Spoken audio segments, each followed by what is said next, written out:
화려하지 않아도 정결하게 사는 삶, 가진 것이 적어도 감사하며 사는 삶, 내게 주신 작은 힘 나눠주며 사는 삶, 이것이 나의 삶의 행복이라오.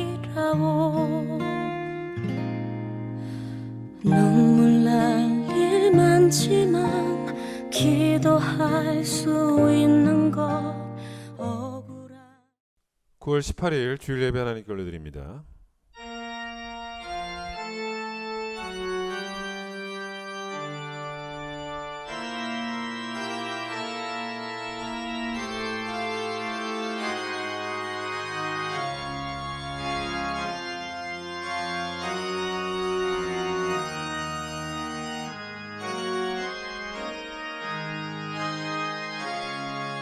온 땅이여 여호와께 즐거운 찬송을 부를지어다. 기쁨으로 여호와를 섬기며 노래하면서 그의 앞에 나아갈지어다. 감사함으로 그의 문에 들어가며 찬송함으로 그의 궁정에 들어가서 그에게 감사하며 그의 이름을 송축할지어다. 아멘.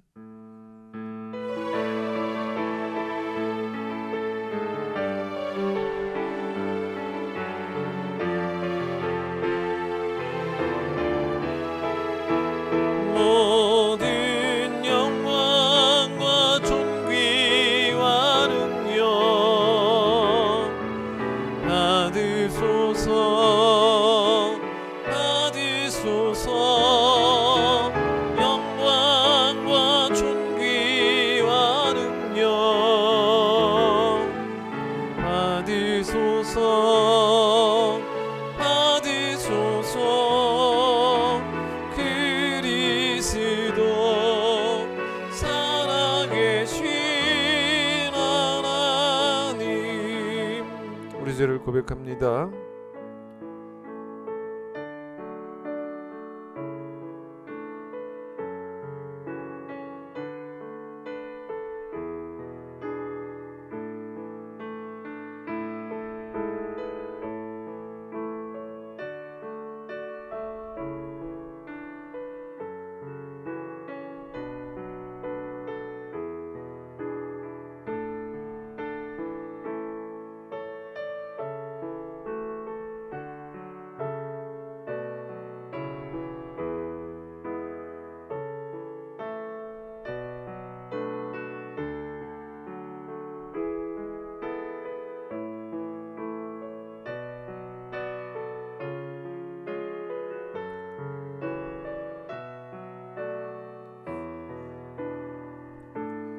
여호와는 긍휼이 많으시고 내려오시며 노하기를 더디하시고 인자하심이 풍부하시도다. 우리 죄를 따라 우리를 처벌하지는 아니하시며 우리의 죄악을 따라 우리에게 그대로 갚지는 아니하셨으니 동이 서에서 먼 것 같이 우리의 죄가를 우리에게서 멀리 옮기셨느니라.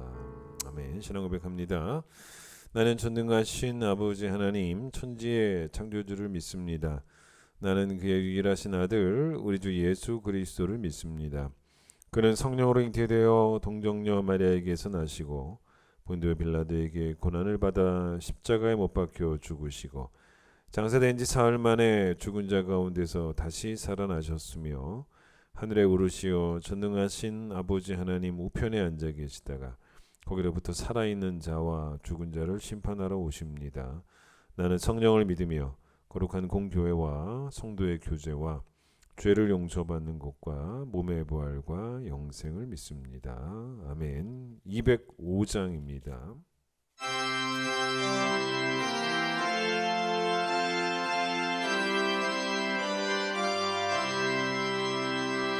주 예수 크신 사랑 늘 말해 주시오. 나 항상 듣던 말씀 또 들려주시오. 좁지 않는 천국 주 예수 계신 곳 나 밝히 알아듣게 또 들려주시오.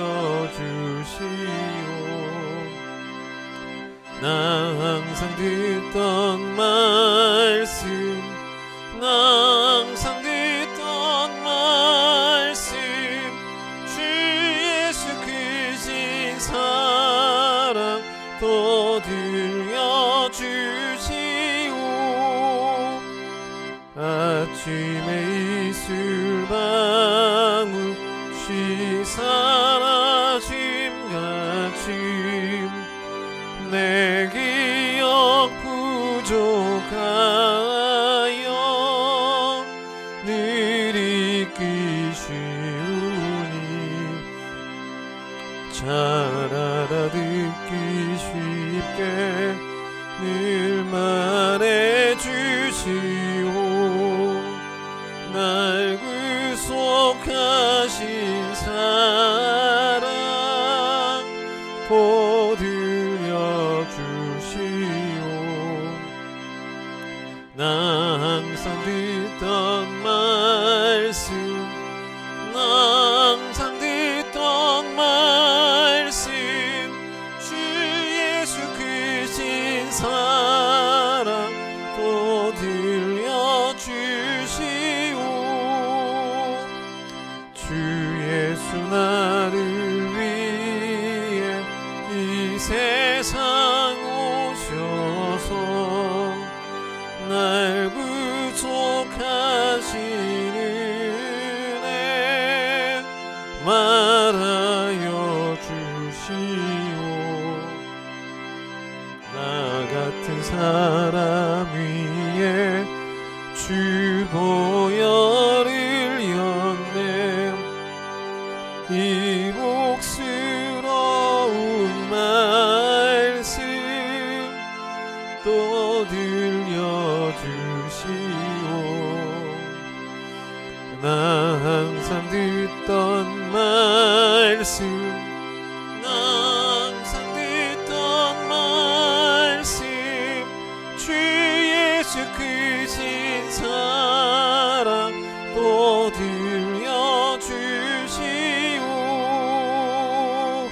이 세상 헛된 영화 날 미혹할 때에 주 예수 크신 사랑 늘 들려주시오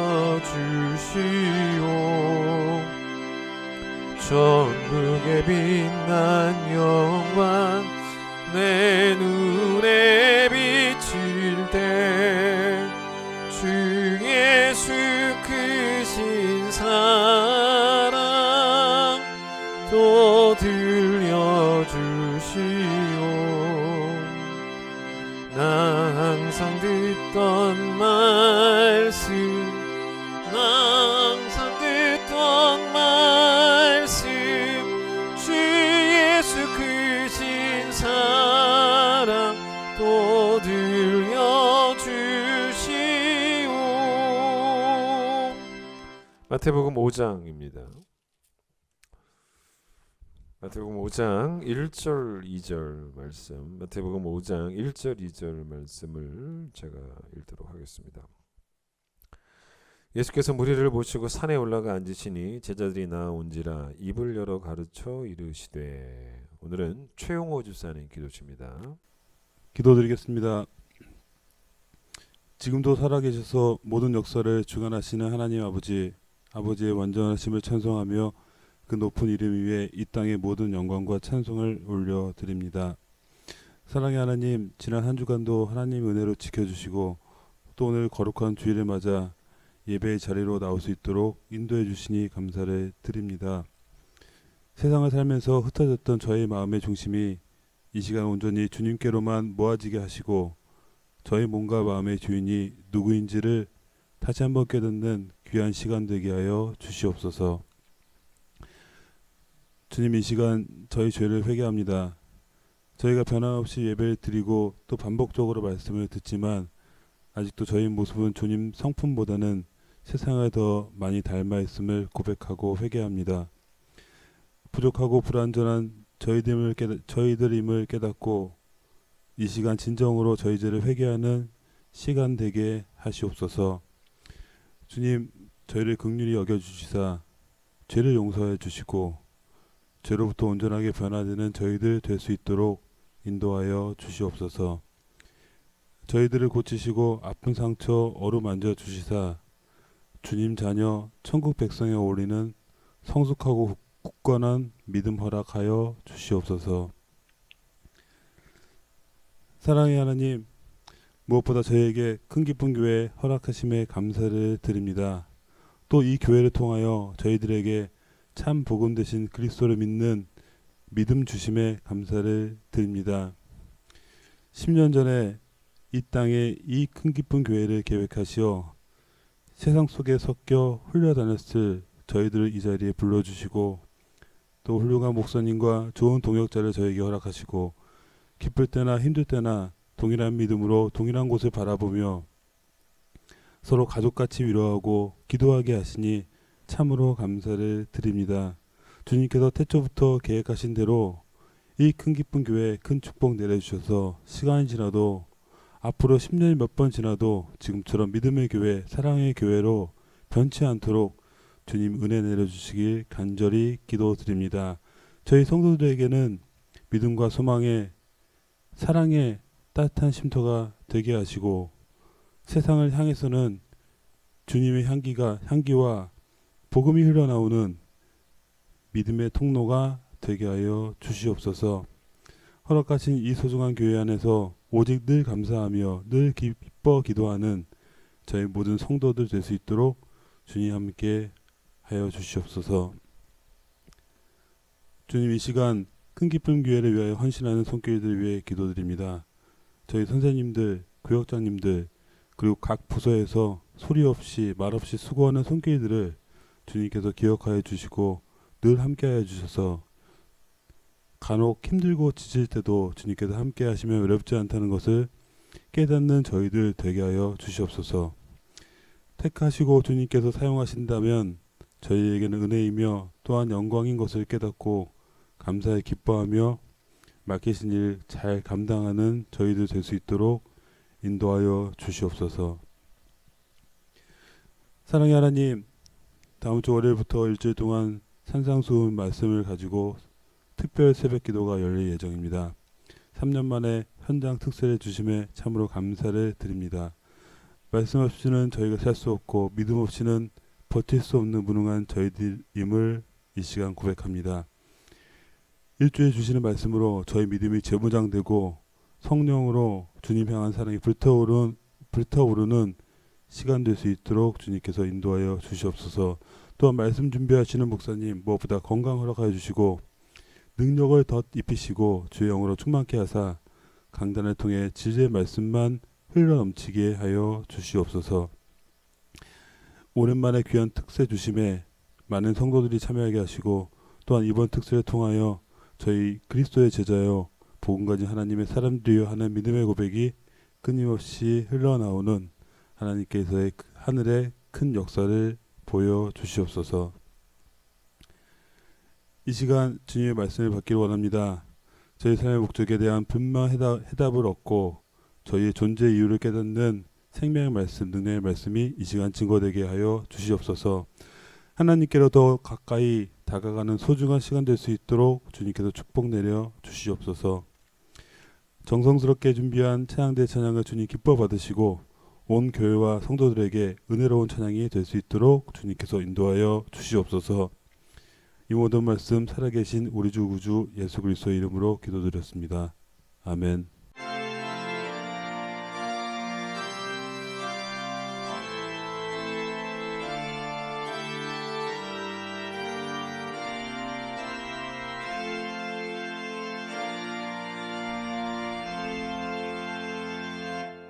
봉헌하겠습니다.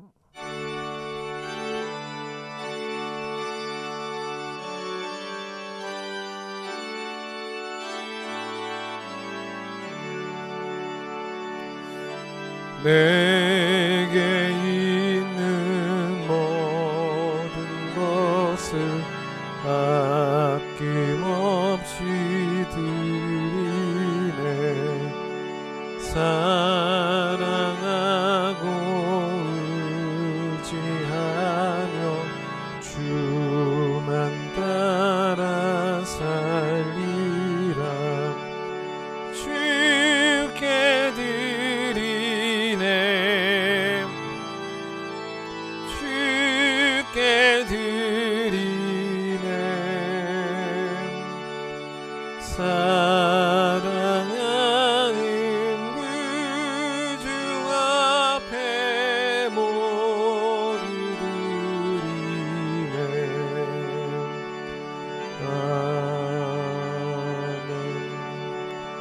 거룩한 주의 날을 우리에게 허락하심을 감사합니다. 우리에게 허락하신 귀한 예배를 통하여 하나님 우리 영혼에 새 햇살을 붙여 주시고 우리 영혼이 봄날 되게 하여 주셔서 어두웠던 영혼이 밝아지고 또 무거웠던 영혼이 쉼을 얻게 되어지며 절망했던 자들이 소망을 얻게 되어지는 하나님의 영이 살아계신 예배가 되어질 수 있도록 축복하여 주시옵소서.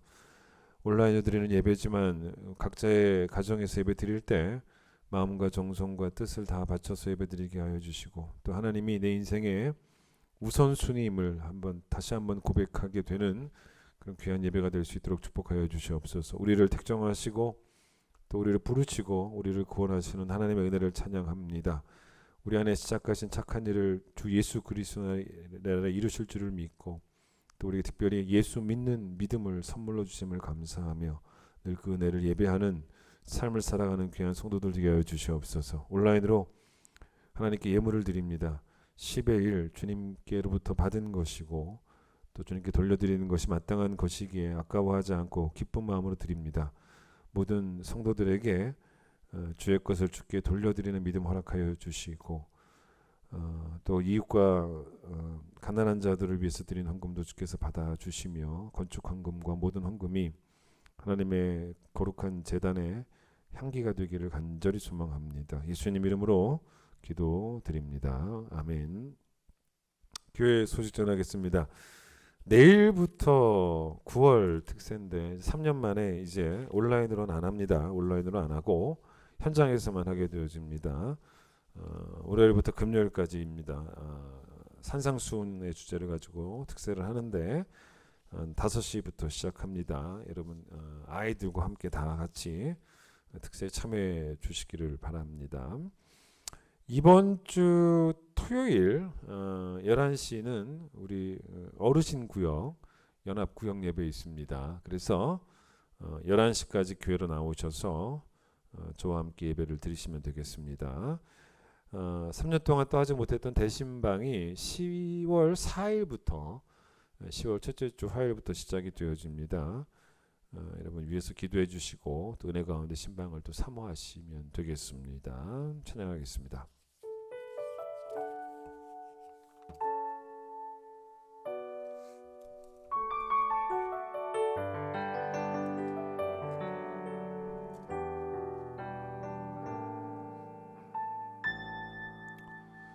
화려하지 않아도 정결하게 사는 삶 가진 것이 적어도 감사하며 사는 삶 내게 주신 작은 힘 나눠주며 사는 삶 이것이 나의 삶의 행복이라오 눈물 날 일 많지만 기도할 수 있는 건 억울한 일 많지만 주를 위해 참는 것 비록 짧은 작은 삶 주 뜻대로 사는 것 이것이 나의 삶의 행복이라고 이것이 행복이라오 세상은 알 수 없는 하나님 선물 이것이 행복이라오 하나님의 자녀로 살아가는 것 이것이 행복이라오 이번 특세가 산상수훈인데 소제목으로는 뭐냐면 다시 그리스도의 가르침 앞에입니다. 이 마태복음 5장부터 7장까지 총 이 3개의 장을 산상수훈이라고도 하고요. 산상보훈이라고도 하고 산상설교라고도 합니다. 1절 보세요. 1절 보시면 예수께서 무리를 모시고 산에 올라가 앉으시니 산에라는 표현이 나오죠. 그다음 2절 보세요. 입을 열어 가르쳐 이르시되 산에서 가르치셨다라고 해서 산상수훈이 된 것이고요. 산상수훈이라는 말은 성경에 나오는 표현은 아니고 중세시대 신학자였던 어거스틴이 이제 제일 처음 사용한 표현이 바로 산상수훈입니다. 자, 그런데 이 산상수훈의 내용이 어떤 내용이냐면 예수님이 기독교의 교리를 설명하시는 내용은 아닙니다. 그 초신자용이 아닌 거죠. 어떻게 하면 천국에 가는가를 설명하시는 내용이 아니고 산상수훈은 기독교의 윤리론입니다. 윤리론. 그리스도인들의 생활에 관한, 구원받은 자들의 생활에 관한, 즉 예수님은 이 설교를 통해서 무엇을 믿어야 되는지를 가르쳐 주신 것이 아니고 어떻게 살지를. 그러니까 산상수훈은 그렇기 때문에 세상의 도덕을 가르치는 것도 아닙니다. 모든 인류가 다 들으라고, 모든 사람이 다 들으라고 가르치신 것도 아니고 예수 믿고 구원받은 사람들, 그러니까 기독교인들이 살아야 되는 생활 윤리를 가르친 것이 바로 산상수훈이고, 즉 천국 백성의 행동 강령이라고 보시면 됩니다. 그러니 여러분이 대한민국 헌법대로 사는 것보다 훨씬 더 중요한 우선순위가 마태복음 5장에서 7장까지 나와 있는 이 윤리대로 사는 게 맞는 거예요. 여러분, 그러니 마태복음 5장부터 7장까지의 말씀은 정말 자주 읽으셔야 됩니다. 2000년 전에 산 위에서 설교하셨던 예수님 앞으로 오늘도 나는 나아가야 되는 거예요. 그래서 이번 한 주는 여러분을 예수의 산으로 초대를 하시는 그 한 주입니다. 저희 그 시찰에 어떤 목사님 어머니가 얼마 전에 소천을 하셨는데, 근데 이 어머니가 어떤 분이셨냐면 평생 말씀을 가까이 하시고 그러면서 성경을 아예 그냥 암송을 하시는, 다 외우신 건 아니고 목사님이 뭐라고 말씀하시냐면 어머님이 외우셨던 그 성경이 총 20장 정도를 외우셨다는 것입니다. 특히 로마서를 그렇게 좋아하셨고, 그래서 목사님이 어머님 소천하시고 우리 시찰 회원들에게 영상을 하나 보내오셨는데 그 영상이 뭐냐면 어머님이 성경을 외우시는 내용입니다. 그 모습인데 로마서 8장, 로마서 12장, 데살로니가 5장을 외우시는 영상이 한 9분 가량 되는데 그 영상을 보내오셨어요. 사실 로마서는요 표현이 상당히 또 어렵습니다. 그걸 외우는 게 쉽지 않거든요. 제가 그 영상을 다 보여드릴 수는 없고 한 9분짜리 영상에서 앞에 부분만 좀 한번 보여드리려고 하는데 한번 보세요. 로마서 8장. 그러므로 이제 그리스도 예수에 있는 자에게는 결코 정죄함이 없나니 이는 그리스도 예수 안에 있는 생명의 성령의 법이 죄와 사망의 법에서 너를 해방하였습니다. 율법이 육신으로 말미암아 연약하여 할 수 없는 그것을 하나님은 하시나니 곧 죄를 인하여 자기 아들을 육신의 모양으로 보내 육신의 죄를 정하사 육신을 쫓지 않고 그 영을 쫓아 행하는 우리에게 율법의 요구를 이루어지게 하려 하십니다. 육신을 쫓는 자는 육신의 일을, 영을 쫓는 자는 영의 일을 생각하나니 육신의 생각은 사망이요 영의 생각은 생명과 평안이니라. 육신의 생각은 하나님과 원수가 되나니 이는 하나님의 법에 굴복지 아니할 뿐 아니라 할 수도 없습니다. 육신에 있는 자들은 하나님을 기쁘시게 할 수 없느니라. 만일 너희 속에 하나님의 영과 하시면 너희가 육신에 있지 아니하고 영에 있나니 누구든지 그리스도의 영이 없으면 그리스도의 사람이 아니라. 또 그리스도께서 너희 안에 계시면 몸은 죄로 인하여 죽은 것이나 영은 의로에 산 것이니라. 예수를 죽은 자 가운데서 살리신 영이 너희 안에 거하시면 그리스도 예수를 죽은 자 가운데서 살리시니까 너희 안에 거하시는 그의 영으로 말미암아 너희 죽을 몸도 살리시리라. 그러므로 형제들아 우리가 빚진 자로 돼 육신에게 적서 육신대로 살 것이 아니니라. 너희가 육신대로 살면 반드시 죽을 것이로되 영으로서 몸의 행실을 죽이면 살리니 무릇 하나님의 영으로 인도함을 받는 그들은 곧 하나님의 아들이라. 자, 제가 이걸 이제 왜 여러분에게 보여드렸냐면 우리도 이 어머님처럼 많은 성경을 외우면 좋겠지만 이 마태복음 5장부터 7장까지는 천국 백성의 행동 강령이니까 정말 자주 읽고 또 여러분이 한번 외워보기를 시도해보는 것도 좋지 않겠는가라는 의도에서 제가 이 영상을 보여드린 겁니다. 예수님의 가르침은 이 시대 사람들이 듣기에는 무척 낯설었어요. 그러니까 기존에 알고 있던 바와는 사뭇 달랐고 또 기존에 그들이 살아가고 있던 방식과도 사뭇 다른 그런 내용들이었다는 것입니다. 문제는 이 사람들이 그들이 알고 있던 바, 또 그들이 살고 있던 모습에 대해서 별 문제를 삼지 않았는데 예수님의 이야기는 그런 게 아니었다는 거죠. 예를 들어서 예수님은 산상수훈을 처음 시작하자마자 이제 내일 설교하겠죠. 예수님의 행복론을 설교를 하십니다. 이 설교가 세상의 행복론 강의와는 달라도 내용적으로 너무 달랐던 거죠. 여러분 어디 뭐 가서 돈 주고 강의 한번 들어보세요. 예수님 내용하고 달라요. 세상에 그런 강의 있지 않습니까? 행복해지는 법 뭐 그런 게 있다면. 근데 일단 왜 그러냐면 행복에 대한 예수님의 정의 자체가 세상의 행복과는 완전 다르고 그렇기 때문에 또 행복을 얻는 방법도 세상과는 전혀 다른 방법일 수밖에 없었던 거죠.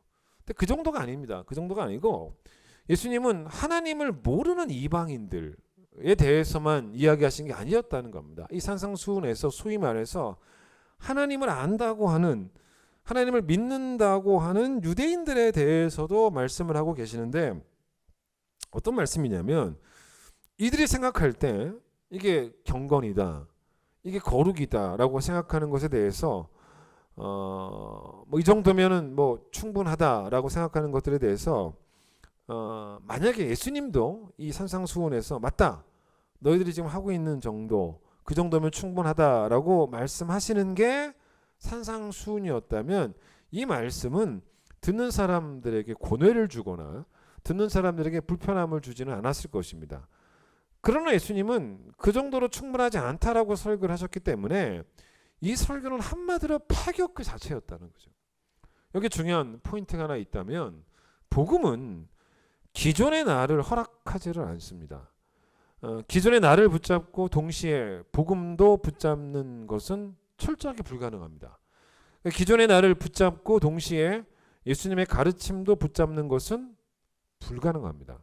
그러니까 예수를 만난다는 것은 예수 믿기 전과 비교해 볼 때 주일 스케줄이 조금 바뀌는 것, 교회 가는 것 정도가 더 주일날 추가되는 것, 그 정도의 수준이 아니고 이 가르침 때문에, 이 5장, 6장, 7장의 가르침 때문에 기존의 생각이 천천히 바뀌고 기존의 이 행동도 이 가르침 때문에 서서히 바뀌어가는, 그래서 이 가르침이 여러분과 저에게 가히 어떤 가르침이 되어야 되냐면 혁명적인 가르침이 우리 삶을 다 갈아엎어버리는. 그래서 여러분 5장 1절 보세요. 예수님이 산에 올라가 뭐 했다라고 나오냐면 앉으셨다라고 나옵니다.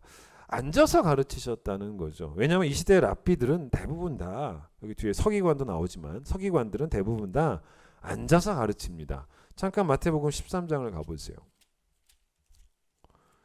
마태복음 13장에 여러분 3절부터 예수님께서 그 비유, 땅에 뿌려지는 씨 비유를 말씀하시는데 이 씨 비유를 말씀하실 때도 한번 모양을 보세요. 1절 그날 예수께서 집에서 나가서 바닷가에 앉으심에 큰 무리가 그에게로 모여들거늘 예수께서 배에 올라가서 또 뭐 하셨냐면 앉으셨습니다. 그러니까 앉으셔서 온 무리는 해변에 서 있고 이제 거기서 앉으신 채로 이 비유를 가르치셨다라고 나오죠. 여러분 다시 5장 가보시면 결국 무슨 이야기냐면 예수님도 어떤 거였습니까?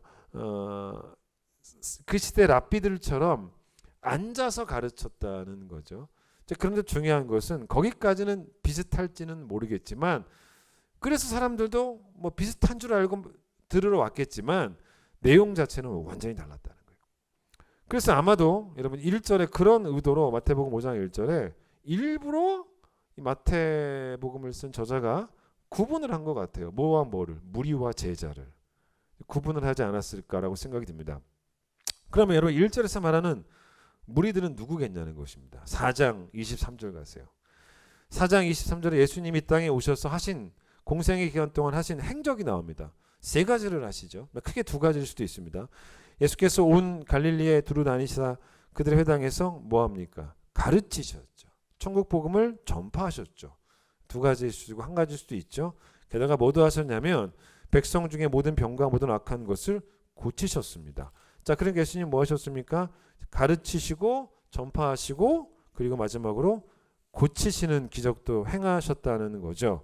그런데 이 예수님이 이렇게 행동하셨을 때 참 신기하게도 예수님에 대한 소식이 온전히 안 퍼진다는 거죠.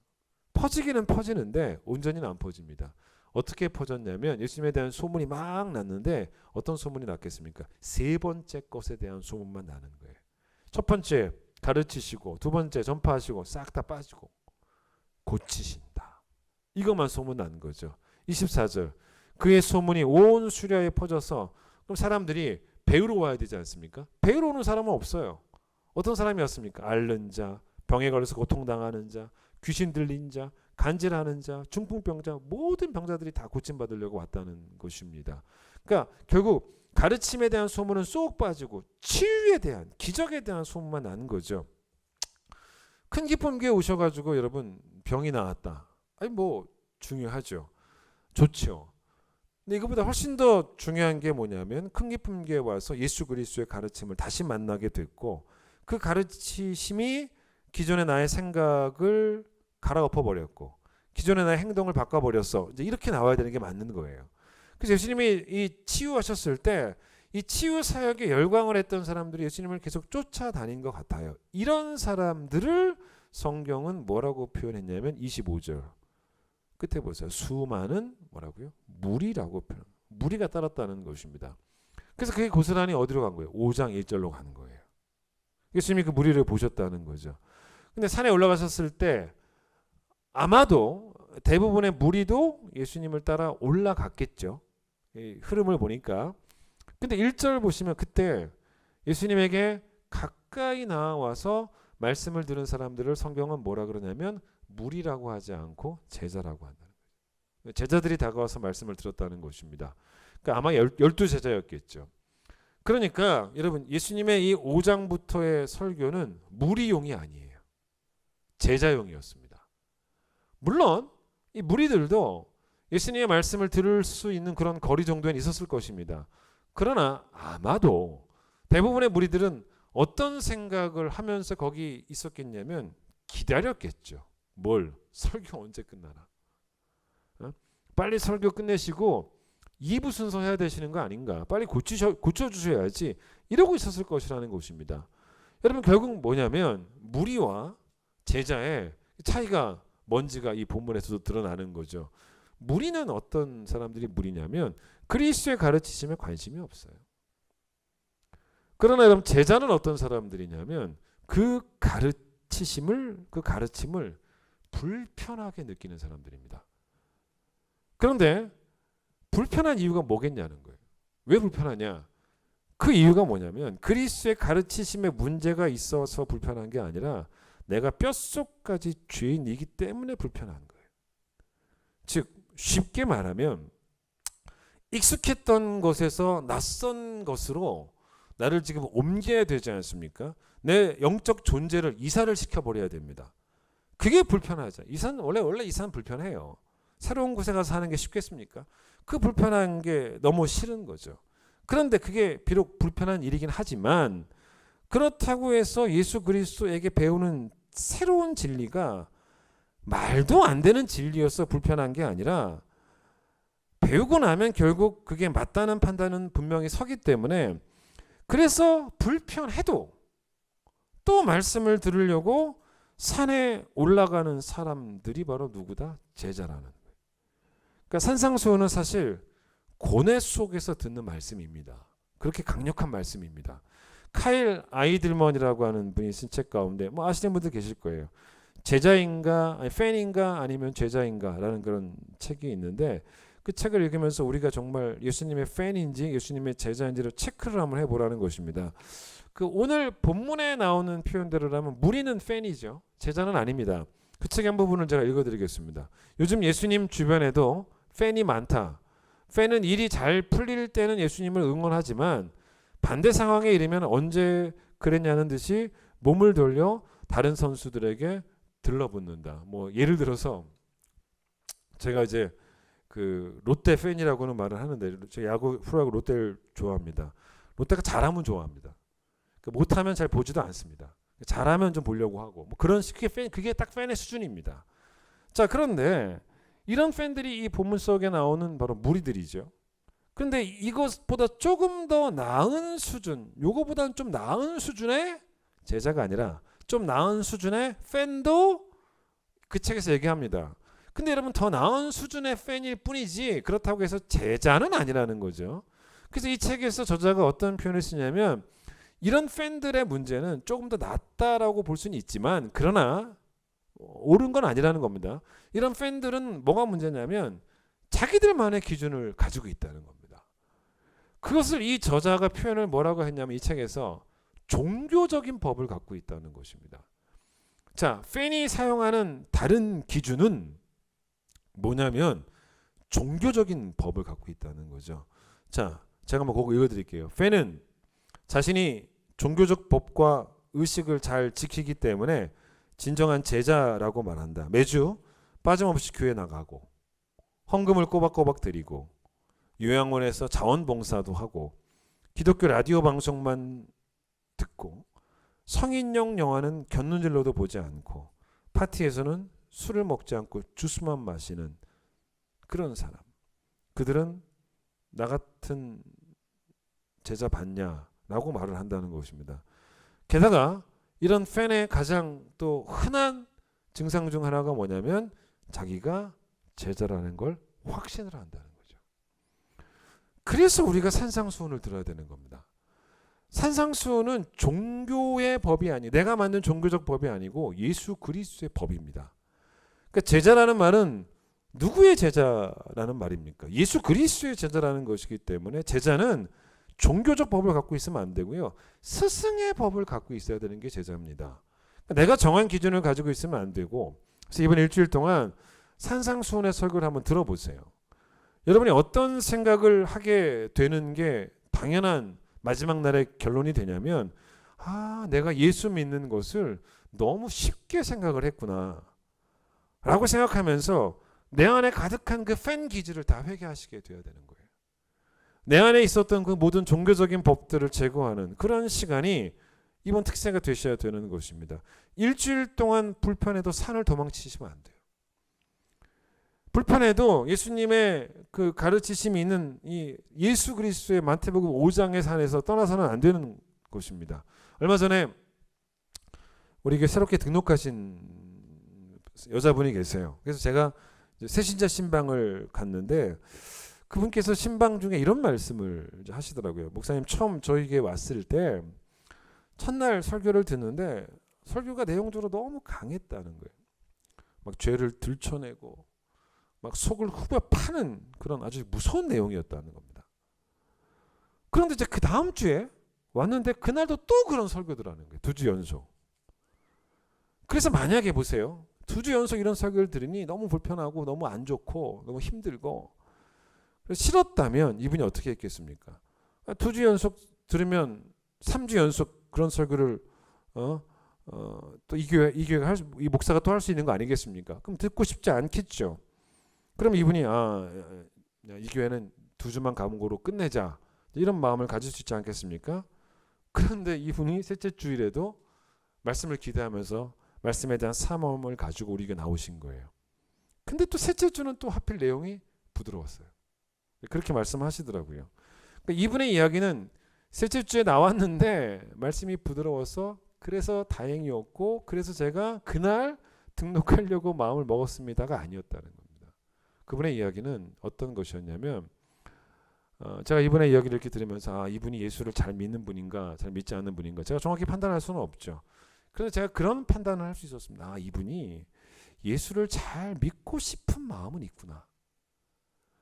팬이 아닌 제자가 되고 싶은 마음은 있구나라는 걸 제가 느꼈다는 거죠. 그래서 불편해도 다음 주일에 또 주의 전으로 올라오셨다는 것입니다. 산상수훈의 내용도 여러분 우리의 속사람을 후벼 파는 내용입니다.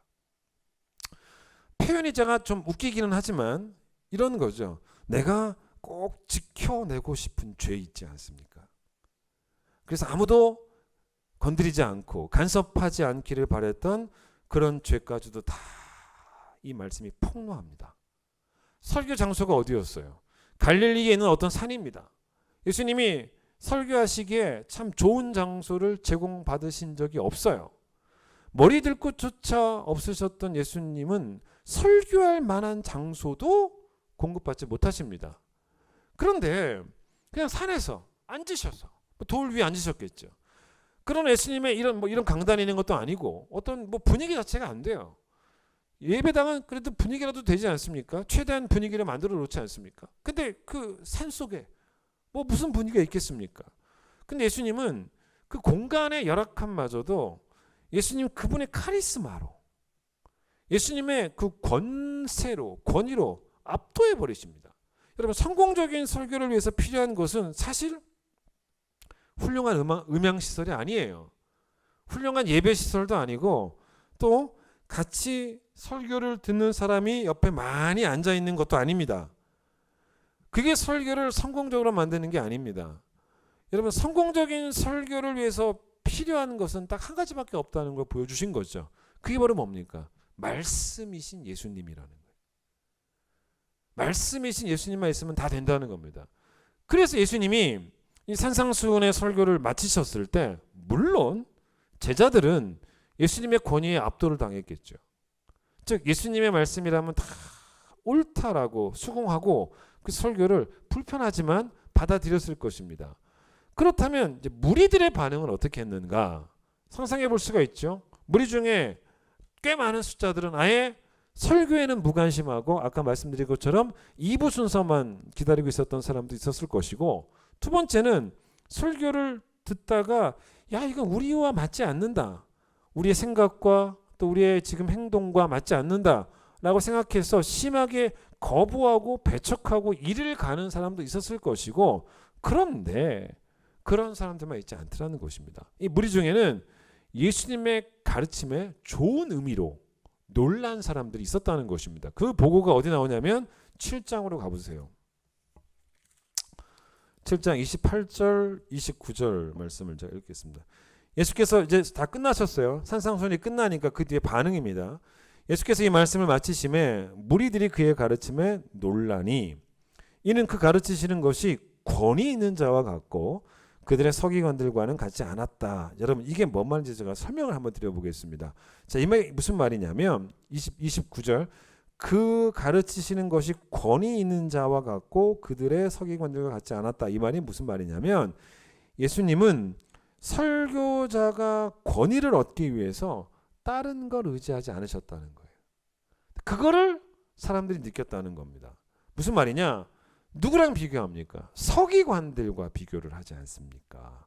사실 서기관이라고 하는 이 사람들은 구약 시대부터 쭉 있어 왔던 그런 사람들입니다. 근데 신약 시대의 서기관들은 주로 뭘 했냐면 율법을, 성경을 필사하고 또 성경을, 율법을 잘 보존하고 또 그 율법을, 성경을 가르치는 그런 사람들. 그래서 이 서기관이 바로 뭔지 아십니까? 랍비예요. 랍비. 쉽게 말하면 랍비입니다. 선생들이고 성경에는 이 서기관들을 율법사라고도 말하고요. 디도서 3장 13절에는 뭐라고 나오냐면 교법사라는 표현 나옵니다. 교법사는 법을 가르치는 사람이라는 거죠. 율법을. 심지어는 여러분 고린도전서 고전 1장 20절에서는 선비라는 표현 나옵니다. 선비. 학자라는 학자.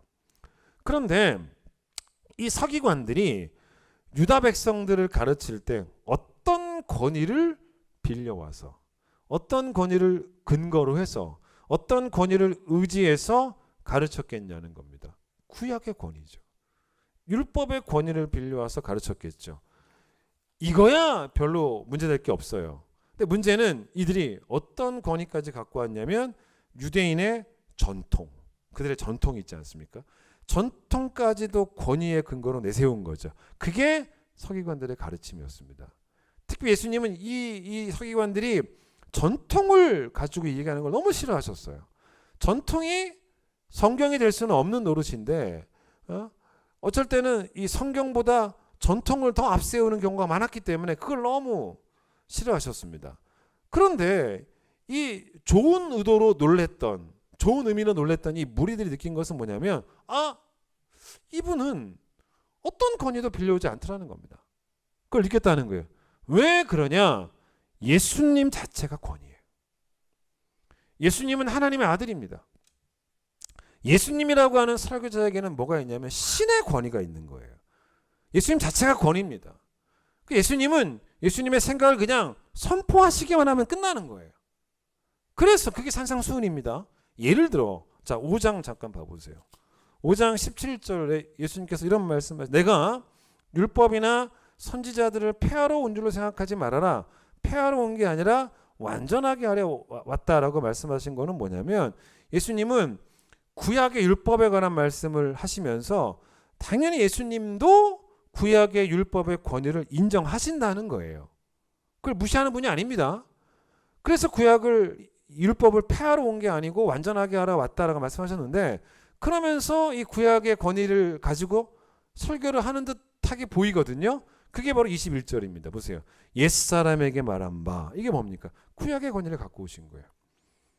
27절 또 간음하지 말라 하였다는 것을 너희가 구약에서 들었으나 그 말입니다. 또 33절 또 옛사람에게 말한 바 헛맹세하지 말라 이것도 너희들이 구약에서 듣지 않았냐. 38절 또 눈은 눈으로 이는 이로 갚으라고 하는 것을 구약에서 너희가 듣지 않았느냐. 구약의 권위입니다. 43절 또 내 이웃을 사랑하고 내 원수를 미워하라 하였다는 것을 너희가 듣지 않았느냐라고 설교를 하시면서 뭔가 서기관처럼 구약의 권위를 갖고 오시는 것처럼 보인다는 것입니다. 그렇죠? 여러분 그런데 잘 보세요. 이렇게만 끝나면 예수님의 가르침이 서기관의 가르침과 다를 바가 없는 거죠. 사실은 사람이 놀랬지 않습니까? 이분에게는 권위가 있다. 왜 그렇습니까? 이 모든 예수님의 지금 마태복음 5장에 지금 제가 읽어드렸던 이 말씀 구약을 인용한 그 말씀 뒤에 바로 뒤에 예수께서 하신 말씀이 있습니다. 다 똑같아요. 그게 뭔지 아십니까? 자 다시 22절 가세요. 뭐라고 말씀하십니까? 나는 너희에게 이르노니. 나는 너희에게 이르노니. 그죠? 28절 뭐라고 그랬습니까? 나는 너희에게 이르노니. 그죠? 그 다음에 34절 나는 너희에게 이르노니. 똑같죠 계속. 39절 나는 너희에게 이르노니. 44절 뭡니까? 나는 너희에게 이르노니. 여러분 이게 통했다는 거죠. 통한 사람도 있었다는 거죠. 이 말씀으로 군중을 압도하셨다는 겁니다. 이게 왜 가능한가? 예수님 자체가 권위이시기 때문에. 이 말씀 앞에 무리들 가운데 많은 사람이 아마 그랬겠죠. 야 자기가 뭐라고 내가 너에게 이르노니 이런 말을 하느냐라고 말하는 사람도 물론 많았겠지만 예수님은 서기관들과는 다른 이분 자신 스스로의 권위가 있구나라고 여겼던 사람들도 꽤 있었다는 이야기입니다. 여러분 산상설교는 우리가 이 내용들을 가지고 우리끼리 서로 토론도 하고 우리끼리 서로 비판도 하고 그러면서 수정하고 변경도 할 수 있는 이론이 아니에요. 우리가 손을 댈 수 있는 세상의 이론이나 세상의 지혜가 아닙니다. 예수님이 하나님의 아들이시기 때문에 예수님의 입에서 선포되어지는 그 순간 내가 너에게 이르노니 이 순간부터 우리 모두가 받들어 섬겨야 되는 그래서 우리의 삶을 지배하는 우리에게 유일한 진리가 이 산상수훈이 되어야 된다는 것입니다.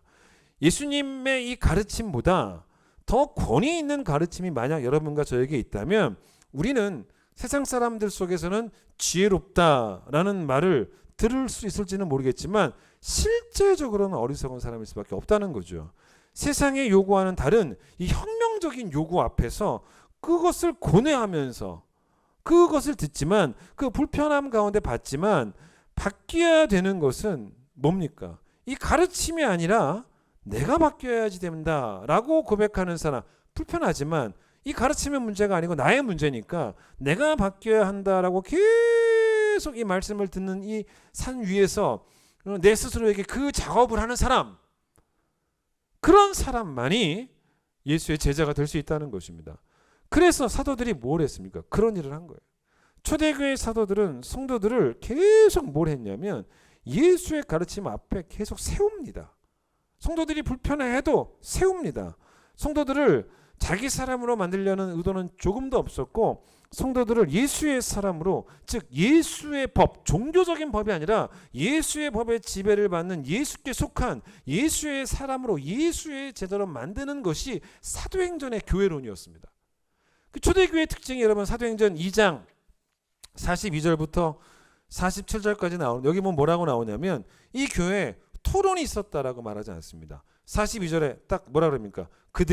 성도들이 사도의 가르침을 받아. 이 교회는 배우는 일에 열심을 낸 교회지 토론하는 일에 열심히 있었던 교회가 아니었다는 것입니다. 디모데는 누굽니까? 바울이 양육한 목회자입니다. 디모데 후서는 바울이 디모데에게 마지막으로 부탁하고 싶은 내용들을 담아냈는데 그 중에 하나가 뭔지 아십니까? 디모데에게 뭘 부탁하는지 아십니까? 토론하지 말라 합니다. 선포하라 합니다. 왜 토론을 하냐? 선포해라. 왜 그리스도의 말씀을 가지고 우리가 토론을 하느냐? 토론 필요 없다. 그게 어디 나오냐면 디모데후서 2장 23절 이런 말씀. 어리석고 무식한 변론을 버리라. 이에서 다툼이 나는 줄 알미라. 목회자는 토론을 이끄는 진행자가 아니라는 거예요. 목회자는 예수 그리스도의 가르침을 선포하고 가르치면 된다는 것입니다. 이렇게 말한 또 다른 본문이 하나 있습니다. 찾아보겠습니다. 데살로니가전서 4장을 잠깐 봐보세요.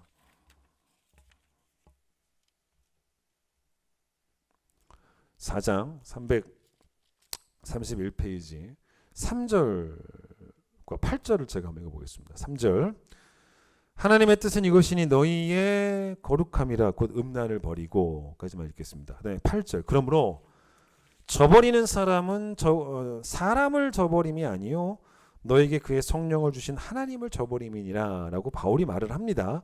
그럼 이거 잘 보시면 바울이 여기서 뭐라고 지금 말을 하고 있냐면 잘 보세요. 첫 번째 우리를 향한 하나님의 뜻이라고 하나님께서 우리에게 원하시는 것이 무엇인지에 대해서 말을 하고 있습니다. 여러분 그런데 여기서 하나님의 뜻이라고 했지만 조금 바꿔볼까요? 뭐라고? 예수 그리스도의 뜻. 상관없죠? 그리고 예수 그리스도의 우리를 향한 뜻이 뭡니까? 뭘 요구하십니까? 우리의 거룩함이죠. 여기서 특별히 이 본문은 음란죄를 말하는 거예요. 음란을 버려라.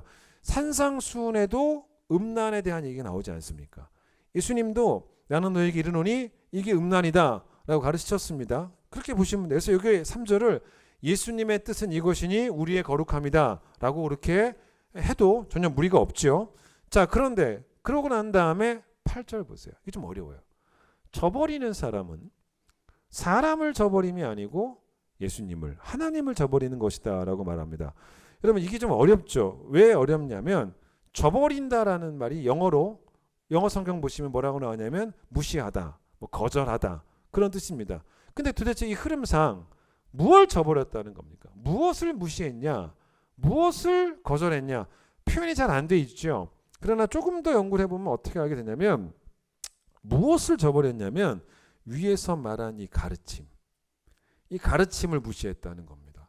가르침을 저버렸다는 것입니다. 가르침을 거절했다는 것입니다. 누가 가르쳤습니까? 바울이 가르쳤죠.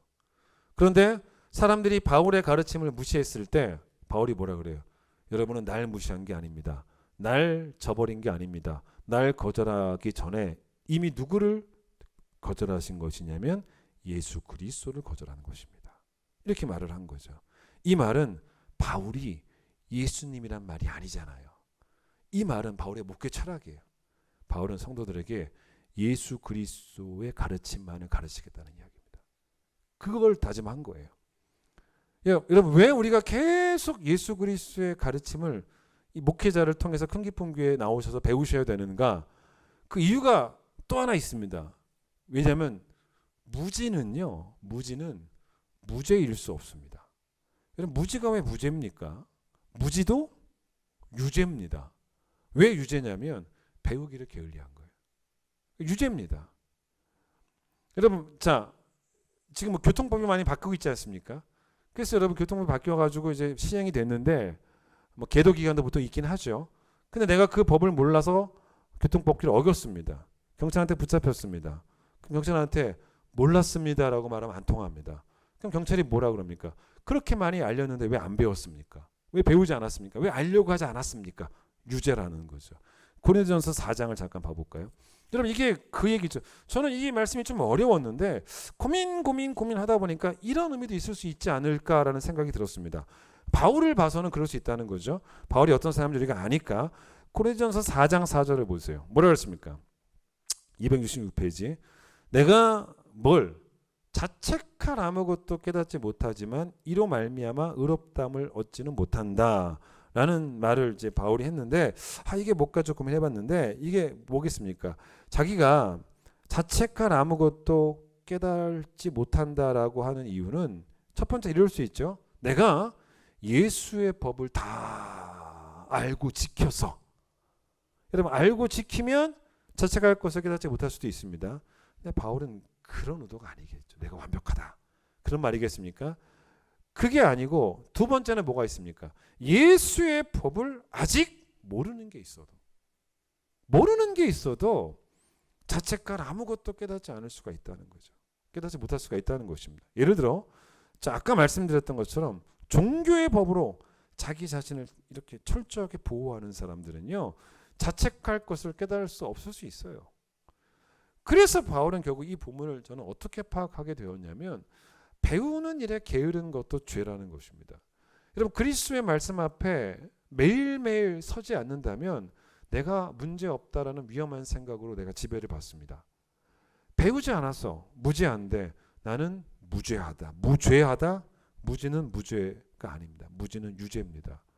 그래서 바울은 자신이 예수 그리스도의 가르침을 가르치는 사람이었음에도 불구하고 자기 자신도 계속 그 산으로 올라갔던, 그 가르침 앞에 서려고 했던, 그래서 매일매일 또 깨닫고 새롭게 깨닫고 더 깨닫기를 바랬던 바로 그런 사람이 바로 바울이었다는 거죠. 지난 그 목요일에 우리 시찰회 모임이 있었습니다. 그 노예가 이제 가을 노예가 10월에 있는데 보통 노예 전에 항상 시찰회들이 모입니다. 그러니까 노예보다 작은 개념이 시찰이죠. 저희 교회가 속한 노예는 서울 서북 노예거든요. 이 서울 서북 노예 안에 총 7개 시찰이 있는데 저희 교회는 그 중에 이제 경서 시찰에 포함되어 있고, 전체 교회가 200교회가 넘는데 저희 그 전체 그러니까 노예 교회가 200교회가 넘는데 저희 시찰은 한 50교회 되니까 좀 꽤 큰 시찰 중에 하나입니다. 그래서 지난 목요일에 이 경서 시찰회가 있어서 목사님들, 장로님들이 한 7, 80여 분이 모여서 이제 회의를 하는데 항상 회의 전에 예배를 드립니다. 근데 그 날은 누가 이제 설교했냐면 보통은 그 시찰장님이 설교를 하세요. 근데 그날은 이제 우리 시찰에 은퇴하는 목사님이 계셔서 그 목사님에게 이제 마지막으로 시찰회원들 앞에서 이제 설교할 수 있는 그런 기회를 이제 드린 거죠. 이제 이번에 나이가 70 되셔서 본인 교회를 은퇴하시는 목사님 한 분이 계셨단 말입니다. 그래서 제가 목사님 설교를 이렇게 듣는데 참 너무 마음이 아픈 거예요. 왜 그랬냐면 목사님이 자신의 목회 인생, 목회 걸어왔던 그 길들을 이렇게 이야기를 하시는데 있었던 여러 가지 일들을 좀 말씀하셨는데 어떤 목회를 하셨냐면요. 교인들에게 계속 무시를 당하는 목회를 하신 거예요. 왜 그러냐? 일단 교회가 아주 작아요. 성도가 뭐 거의 없는 그런 상가 교회고 아주 작은 교회고, 이러다 보니까 그 몇 안 되는 교인들이 계속 목사님을 무시를 하는 거죠. 왜 그러겠습니까? 교회가 부흥을 안 했다 이거죠. 교회가 부흥 안 하는 것은 목사의 무능이다. 뭐 이런 접근이겠죠 아마. 근데 이제 어느 날 이제 목사님이 뭐 어떤 얘기 하시냐. 어느 날 어떤 그 얼마 되지도 않는데도 불구하고 젊은 집사님이 목사님 방을 핸드폰을 들고 찾아왔다라는 것입니다. 그러면서 어떤 영상을 목사님에게 잠깐 보여주더라는 거예요. 이렇게 보니까 무슨 영상이냐면 분당 우리 교회 이찬수 목사님 설교 영상을 이렇게 잠깐 보여주더라는 겁니다. 그래서 뭐라고 말씀하시냐면 그 젊은 집사님이 목사님도 이 목사님처럼 설교할 수 없냐고 그러더라는 거예요. 아니 70이 다 된 어르신이 젊은 이찬수 목사님만큼 설교 잘할 수도 없고, 게다가 제가 봐도 이찬수 목사님 설교 정말 잘하세요. 은사가 있는 분이에요. 근데 이 목사님은 하나님이 이찬수 목사님처럼 그런 뭐 은사를 주신 것 같지도 않고, 저는 그날 이 목사님 설교를 처음 들었어요. 내용적으로 참 좋더라고요. 그 오랜 세월 목사님의 연륜도 느껴지고, 또 제가 후배 목사로서 또 선배 목사님의 많은 걸 또 배운 설교이기도 했습니다. 물론 뭐 기술적으로 세련되고 그런 설교는 아니었지만, 물론 제가 그 교회 상황을 정확히 알지는 못해요. 그러나 저는 어떤 생각을 하냐면 목사님이 보세요. 그 목회하시는 동안 예수 그리스도의 가르침을 가르치지 않으셨다면 그건 철저하게 목사님 잘못입니다. 회개하셔야죠. 그러나 목사님이 예수 그리스도의 가르침을 이찬수 목사님처럼 전하지 못하는 것은 목사님 잘못은 아니에요. 만약 예수 그리스도의 가르침을 가르치셨음에도 불구하고 그 가르침을 이찬수 목사님의 가르침처럼 가르쳐 달라라고 그 집사님이 요구하셨다면 그분이 잘못한 거죠. 그건 말이 안 되는 거죠. 그렇게 무시를 당하셨더라고요. 그래서 제가 그 설교를 이렇게 들으면서 참 마음이 아프고 그래서 제가 마음으로 목사님의 은퇴를 축하해드리고 마음으로 목사님을 격려했습니다. 목사님 참 잘하셨다라고. 그동안 그리스도의 가르침을 성도들에게 가르치시느라고 참 수고하셨습니다. 이제 그런 마음들이 들면서 마음으로 제가 격려를 해드렸죠. 그러고 난 다음에 예배 끝나고 이제 회의를 할 때 보면요, 개교 예배로 나와서 개교에 보고를 하는 시간이 있습니다. 근데 옛날에는 모든 교회가 다 나왔는데 지금은 이제 보고할 내용이 있는 교회만 나와서 보고를 해라. 저는 안 나갔죠. 안 나갔습니다. 근데 이제 어떤 목사님이 나가시는 거예요. 저 목사님 뭘 보고하려고 하나 들어보니까 이렇게 말씀하시는 거예요. 제가 6년 전에 전했던 교회에서 나와서 잠시 목회를 못하고 있을 때가 있었습니다. 먹을 것도 없고 뭐 입을 것도 없고 뭐 이런 상황에서 어떤 목사님이 저를 불러내셔서 식사도 사주시고 또 집에 쌀도 갖다 주시고 여러 가지 챙겨주시고 그런 목사님이 계셨습니다. 그 목사님이 오늘 설교하신 바로 이 목사님이십니다 라고 후배 목사에게 하는 거예요. 여러분 얼마나 제가 그 얘기를 듣고 또 감사하고 눈물이 나든지요. 산상수호는 토시 하나 빼먹지 않고 외워도 될 수 있는 그런 가치가 있는 말씀입니다. 통째로 외우고 싶을 정도의 그런 사모함으로 이번 특세를 준비하셔야 돼요. 나를 불편하게 만드실 예수 그리스도의 가르치심에 대한 기대를 가지고 앞으로 일주일 동안 매일 새벽 예수의 산에 오르는 이런 모두가 되시기를 축원을 드리겠습니다. 찬양합니다. 내일 부를 찬양 미리 부르죠. 예수 그리스도 행복론을 배워봅니다.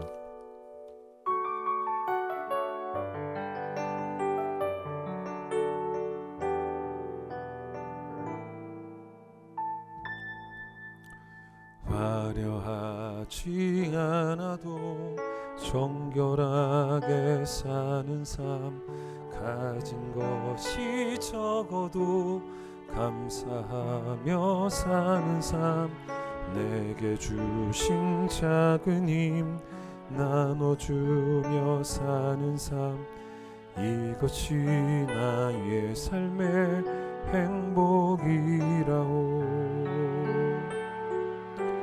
눈물 날 일 많지만 기도할 수 있는 것, 억울한 일 많으나 주를 위해 참는 것, 비록 짧은 작은 삶 주 뜻대로 사는 것, 이것이 나의 삶의 행복이라고.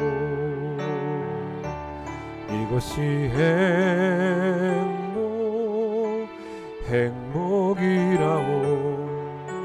세상은 알 수 없는 하나님 선물, 이것이 행복이라고. 하나님의 자녀로 살아가는 것, 이것이 행복이. 눈물 날 일 많지만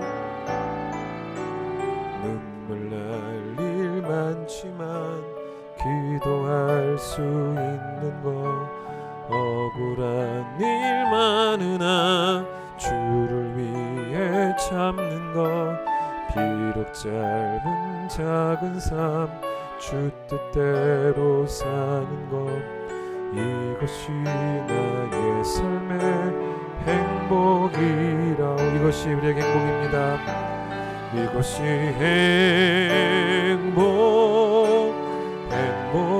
행복이라고. 세상은 알 수 없는 하나님 선물, 이것이 행복이라오. 하나님의 자녀로 살아가는 것, 이것이 이것이 나의 행복입니다. 이것이 행복이라오. 세상은 알 수 없는 하나님 선물, 이것이 행복이라오. 하나님의 자녀로 살아가는 것, 이것이 행복이라오. 일주일 동안 산에 올라가, 예수의 산에 올라가 이 말씀을 들으며 우리의 기존의 생각들이, 또 우리 기존의 행동들이 점점 불편해지기를 원합니다. 우리의 행동 강령은 대한민국 헌법도 아니고 세상의 도덕도 아니고 산상수훈입니다. 우리는 예수의 권위를 인정하는 사람들이기에 예수 그리스도의 말씀 한마디 한마디, 내가 너에게 이르노니가 곧 우리에게 법이 되는 사람들입니다. 이번 한 주 우리를 산으로 초대하셨사오니 우리에게 들을 길을 허락하여 주시고, 우리에게 옥토 같은 마음 허락하여 주셔서 우리를 고쳐가시는, 우리를 새롭게 만들어 가시는, 다듬어 가시고 새 사람으로 변화시켜 가시는 그 말씀의 능력을 경험하게 되어지는 귀한 시간이 될 수 있도록 하나님 우리 모두를 축복하여 주시옵소서.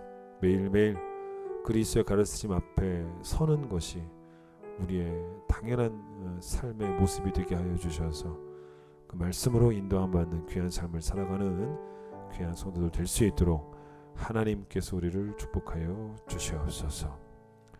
이제 예수님 놀라우신 은혜와 하나님의 그 크신 사랑과 성령의 역사심이 내일부터 시작되어지는 귀한 특세 위에 또 말씀을 듣는 성도들의 심령 가운데 함께하여 주시길 간절히 축원하옵나이다. 아멘.